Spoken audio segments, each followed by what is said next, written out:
וגם אנשים היו לבושות ויפה, וזה באמת היה כבר... אחד אנס שם איזה ילדה בת 16, משהו כזה.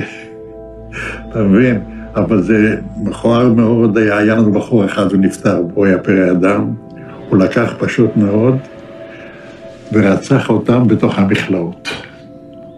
בתוך המכלאות, הם היו במכלאות, אתה יודע, חוטי ברזל כאלה, עגולים כאלה, אספו כל הגברים.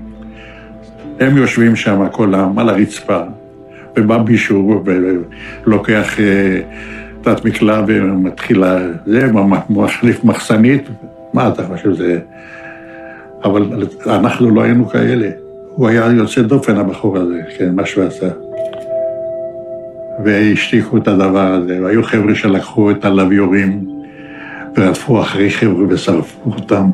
זה היה משהו זוועתי, וזה אסור לספר, אני לא אדבר על זה, כי זה יכול להיות סקנדל שלם מהעניין הזה. אני לא רוצה לדבר על זה, וזהו. 3-4 חודשים הראשונים הייתי רוצח. מה זה אומר? אני לא לקחתי שבויים. בזמן קרב, אם מישהו ירים ידיים, משהו כזה, לא לקחתי שבויים. זה זעזע אותי עד כדי כך, לא יכלתי לעבור לסדר היום. אם היה עומדת כיתה של זה, עם ידיים למעלה, אז באותו יום הייתי רואה אותי, הייתי קוצר את כולם, עד כדי כך. כמה אתה חושב אנשים הרגת ככה? לא ספרתי. לא יכול לדעת בחיי.